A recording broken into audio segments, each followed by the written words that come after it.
How many of y'all in here have a relationship with God? How many of y'all want to go further in your relationship with God? Well, in order to do that, like Eddie's saying, that fire is going to have to be activated. See, when you accept Christ, if you truly accept Christ into your heart, he'll never leave. He's married to the backslider. So he's inside of you every day. Whether you like it or not, he's in there. He's right there waiting for you to allow him to have his way. Jesus is the fire that's been sharpening my bones. I put it like this, like Jeremiah 20, verse 9 says, it's like a fire sharpening my bones and I'm weary when holding it in. In other words, it's more tiresome and frustrating for me to contain this thing and deny Christ before people than it is for me to just let it go. The devil is all around us. I think about my past couple of years, how rough it's been. I think how rough it is sometimes even looking at y'all, wondering what people are thinking. Wondering how I'm going to get a message across. Or how I go places and wondering how am I going to stay a true Christian in front of this crazy world that don't want to hear it. And I think about the fire that's in me, how even when in my worst times, I'm talking about times this year, last year, times where I sat at home like, man, I don't even want to do this no more. I don't even feel like living for God no more. You get frustrated, you get beat down, you get just bombarded with so much stuff. But every day I wake up and there's something in me that just won't let him go. It's something on the inside of me just won't deny Christ. It's something in me that just won't let him go. I can't stop talking about him. I think about when I was 16, 15 years old, drunk and high, how we used to get drunk, high, acting stupid. And me and my cousin, all we could do was talk about God at the end of the night. Because when I was a kid, I accepted Christ into my heart. He was there. As long as he's there, you're going to wrestle with him the rest of your life until you give up to him. Until you totally give up and let him have his way.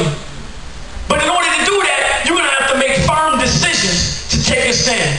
So that means that you're going to have to make a decision that I'm going to be placing my mind on what the Word of God says. So if you want to be a true believer, you want to be a true disciple, a true Christian, you're going to have to activate your mind and say, I'm activating today. I'm putting my mind on the things of God right now. I would not bow to sin. I would not bow to unholiness. I would not be moved by the enemy. I would not do what you tell me to do. And if you don't make up your mind, this is serious. If you don't make up your mind to that type of level, you're going to continue to fail. You're going to continue to lose. The devil will continue to beat upon you. This is so much bigger than what we think. To be immovable, the only way to do that is just take your stand, take your mind, and place it on God.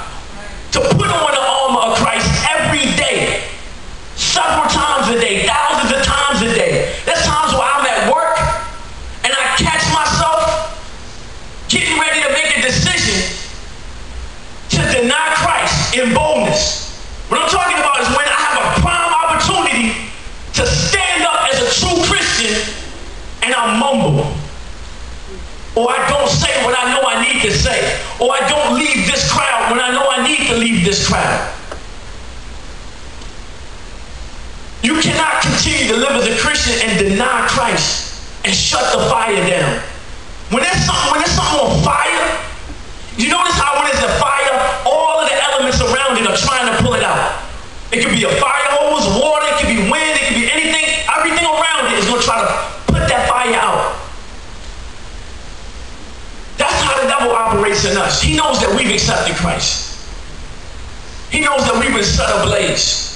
And all day, all he tries to do is shut it down. Shut it down. So when you look at this world and when you look at everything around us, when you look at, let's look at the Christians, the pastors that are fallen, the people in your schools that say they're Christian, your friends that say they're Christians, all these people around us that's fake and phony and ain't living it for real when they get home. Are you going to let that shut your fire down? Are you going to give up just because you can't find nobody else living it like that? Are you going to give up just because you ain't get your blessing? You got to make a firm, to be immovable, this is on everything. This is on believing in the Word of God. When you believe in God for healing, when you believe in God to answer a prayer,